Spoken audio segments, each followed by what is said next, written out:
Vamos quebrar o tabu de falar de saúde mental. Esse é o nosso objetivo aqui a cada edição do Café com Terapia. Nossa intenção nas entrevistas com os psicólogos, psiquiatras, é que ao terminar cada entrevista você se sinta melhor e mais bem informado. Infelizmente, existe muita desinformação a respeito deste assunto que é saúde mental. E essa desinformação faz a saúde mental um tabu para muita gente. Existe uma variedade de distúrbios com causas diversas, sintomas diversos, que são realmente temas complexos que a gente discute aqui nesse programa. Mas por desconhecimento, tem muita gente que ainda acha que tudo isso é coisa de louco, ou tenta minimizar o assunto, achando que se trata de fraqueza, frescura, vagabundagem, e a gente sabe que não é nada disso. Por isso que a gente prioriza a terapia e tenta fazer isso de forma leve, descontraída, numa linguagem simples, mas sempre levando a informação correta. E mais uma vez eu converso com ela, tenho o prazer de conversar com essa psicóloga chamada Renata Bitchol, há 2 décadas, servindo a psicologia com muita competência. Nossa, Olha que slogan só. bom, hein? Acho que eu vou colocar na minha rede social Tá já. precisando de um assessor de empresa. Tô aí. Beto, como é que a gente não pensou nisso antes? Renata, bom dia, obrigado mais uma vez pela presença. Bom dia, eu que agradeço o convite, bom dia para todo mundo que está nos ouvindo aí. Vamos falar sobre esse assunto aí que é tão bacana, né, sobre saúde mental. Tentando, né, clarear um pouquinho algumas informações para as pessoas, né? Porque eu faço isso, inclusive, no meu Instagram, né, Alberto? Eu acho que a nossa responsabilidade social, né, enquanto comunicador, eu enquanto psicóloga, não precisa ser só cobrada, né? Eu acho que a gente tem que fazer isso também pelo ser humano, pelo gosto que a gente tem por aquilo que a gente faz. E por aquilo que a gente ama, né? Isso aí, então, vamos tentar pelo menos um pouquinho, se uma frase daquilo que a gente conversa aqui for absorvida, né, por uma pessoa, eu pelo menos já fico feliz. Bom, esse texto eu já li várias vezes e acho muito legal. E eu acho que a nossa audiência também já teve acesso a esse texto. Eu não sei de quem é a autoria. Também não sei. Eu tentei descobrir a autoria, não sei. Então fica como autor desconhecido, tá? A triste geração que se estressa e se frustra por tudo. Eu só vou ler um trechinho, porque o texto é grande. É grande. Andam de carro, Uber, táxi, não lavam suas cuecas, nem suas calcinhas, não buscam conhecimento nem espiritualidade. Não se encantam com decorações natalinas, nem com um IP florido no meio da avenida. Reivindicam direitos de expressão e não oferecem nada em troca. Nenhuma atitude. Consideram-se vítima dos pais, julgam juízes duros, impiedosos, condenam, choram pelo cachorro maltratado e desejam que o homem seja esquartejado. Compaixão duvidosa, amorosidade mínima. Precisa disso, tem que ser aquilo, e haja insatisfação, infelicidade, descontentamento, adoecimento, depressão, suicídio, geração estragada, e assim segue o texto. A triste geração que se estressa e se frustra por tudo. Isso é um exagero? Nem um pouco. É uma geração muito sensível, né? É uma geração que eu não gosto dessa expressão, mas, né, como chamamos a geração do mimimi, né? A geração do mimimi. A geração do mimimi. Eu quando tinha, sei lá, uns 9 anos no colégio, eu era chamada de coxa grossa, né? Porque eu sempre tive as coxa grossa. Coxa branca, se fosse coxa branca, seria do Curitiba. Isso. Eu nunca fui, sei lá, pro SOI pra reclamar disso, porque, enfim, assim como eu era chamada de coxa grossa, eu chamava o outro de dentuço, e depois nós tava, né, brincando, correndo um atrás do outro, dividindo bala no recreio e tava tudo certo. Então eu acho que se potencializou muito isso, e infelizmente, Alberto, eu sinto muito em dizer que talvez a minha geração de pais, eu não sou mãe biológica, mas a minha geração de pais é a culpada, porque é a minha geração de pais que começou a trazer esses filhos dessa geração estragada para hoje. Não são todos, né? Eu acho que a gente tem que cuidar, não vamos generalizar, né? Tem muita gente boa por aí, mas o que acontece? É uma geração que realmente acaba sendo muito dependente, mas acaba gritando por independência, né? É uma geração que acaba querendo muita liberdade, mas quer do bom e do melhor, né? E quer que as coisas sigam do jeito que eles acham que é mais fácil, que eles acham que é mais confortável. Então acaba sendo, infelizmente, uma geração muito sensível, que qualquer coisa que dê errado, eles não têm tolerância à frustração nenhuma. E aí, por isso, um término de namoro é motivo de suicídio.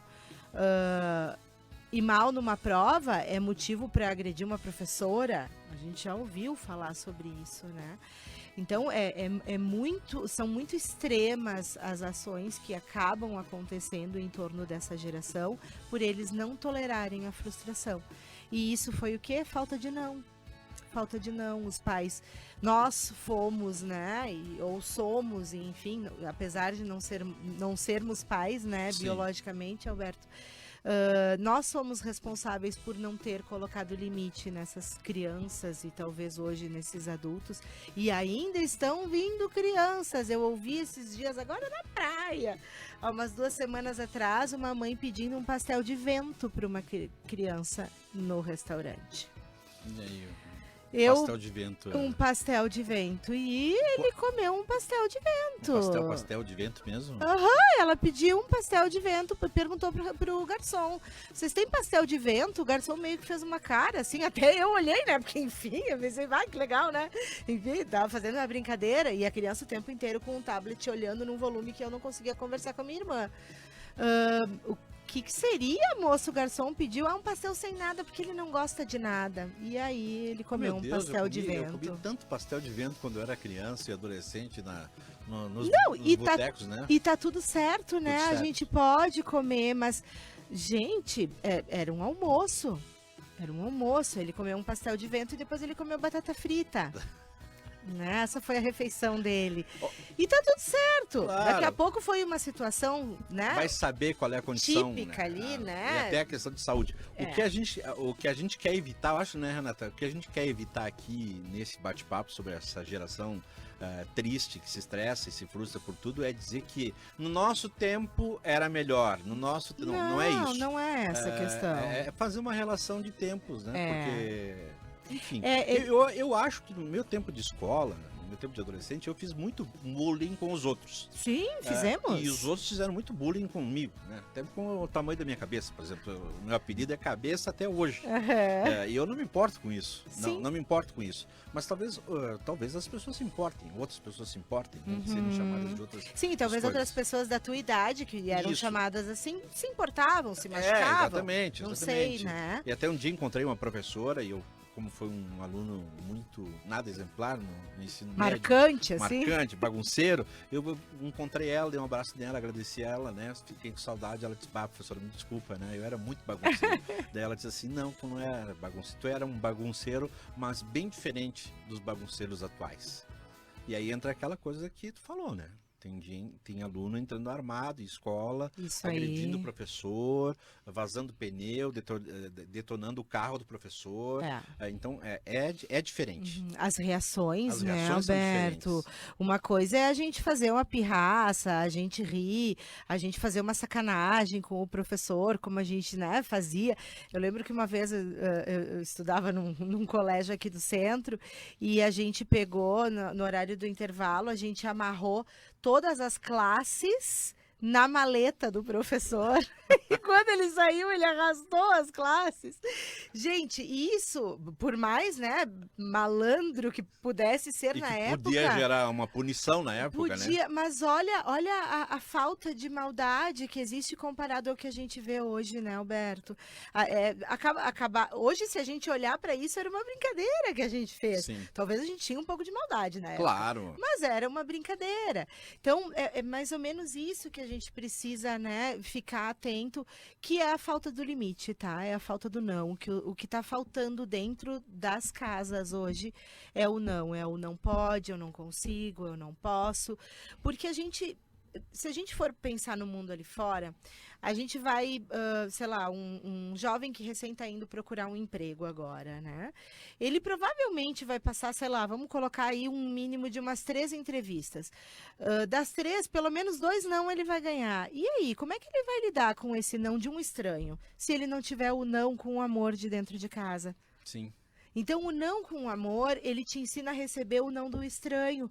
Porque senão o não do estranho, ele é uma catástrofe tão grande na vida da pessoa que eu não condeno as reações deles hoje. De entrar em depressão, de ter crises de pânico, de desistir tão fácil das coisas.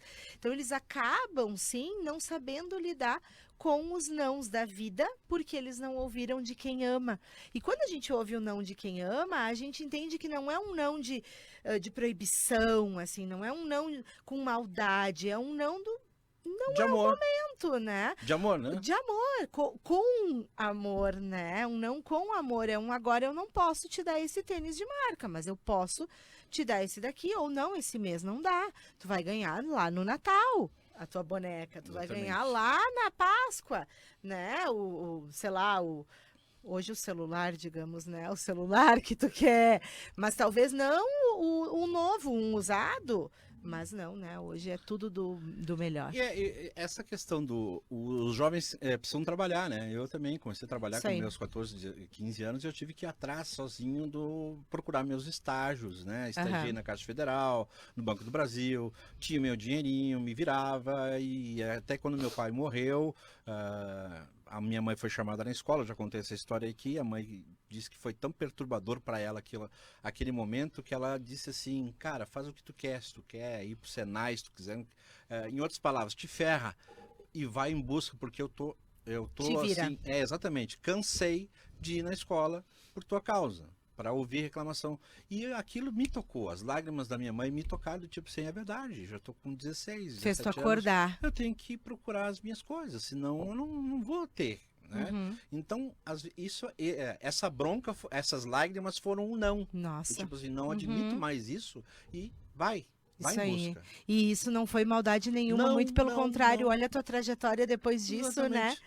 Olha onde estamos hoje, Até né? aquelas lágrimas da mãe, por exemplo, eu não gostava de igreja, eu não gostava de padre, não gostava de irmã, não gostava de nada.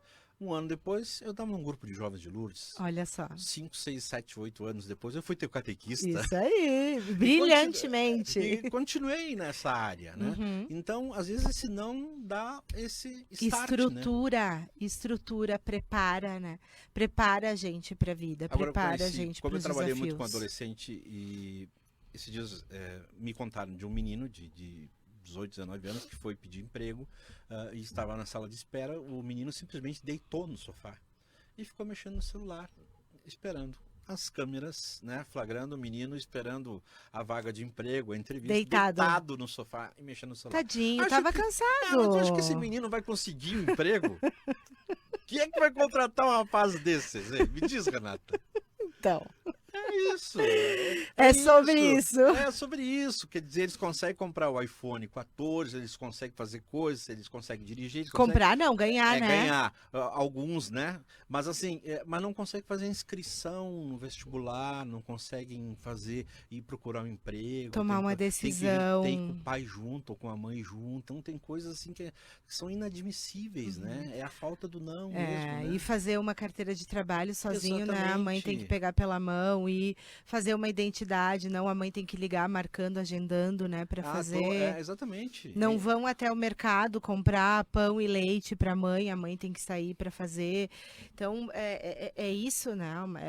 Infelizmente é uma geração que acaba tendo demais, se pecou por excesso, só que não se ensinou nada, não se ensinou as faltas do nosso programa anterior também, que é outro tipo, mas né?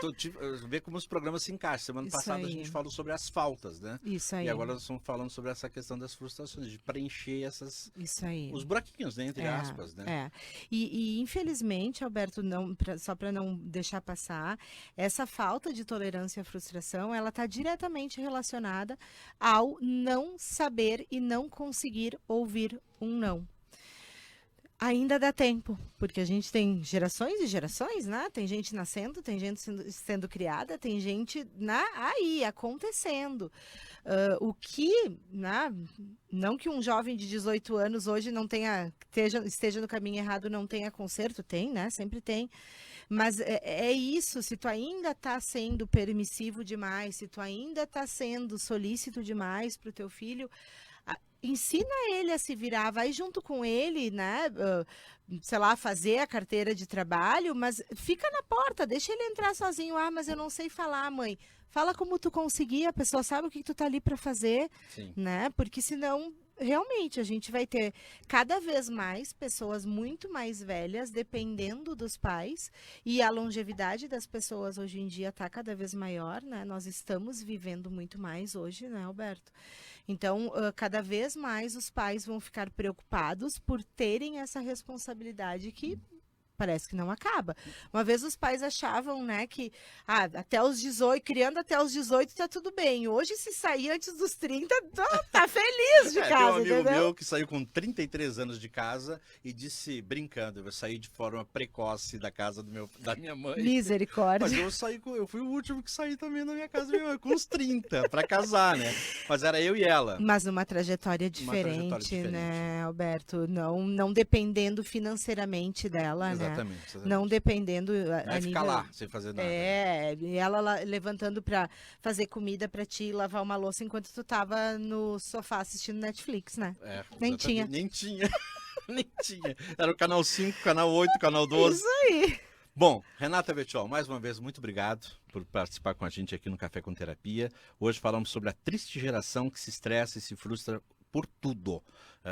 Nós falamos de épocas diferentes aqui, ninguém tem a certeza de nada. Não. A gente quer fazer com que as pessoas reflitam sobre esses assuntos. Isso aí. Né? Se serviu pra ti, Serviço chapéu, muda. muda. Né? Não usa. Se não serviu o chapéu, ok, ouviu, Tá tudo beleza, certo, mas fica atento para ajudar as pessoas na tua volta. Manda-se, né? É. Manda o programa para elas ouvirem, né? Que fica lá salvo e tá tudo certo. Bom, o programa, se você pegou pela metade, aqui é o Café com Terapia, a psicóloga é Renata Bettiol. Acessem também as redes sociais da Renata, Renata Bettiol com 2 T's. Psico Renata Bettiol. Psico Renata Bettiol com 2 T's, também tem muita coisa boa. Eu não vou ficar anunciando outras redes aqui, vou anunciar só da Renata. Ai, que bom! E no www.acredita.caxias.br fica ali também essa entrevista em áudio para você escutar quando você puder escutar. Essa é uma das coisas que a tecnologia nos possibilita hoje, que não nos possibilitava Vamos usar ela a nosso favor, antes, né? Exatamente. Isso aí.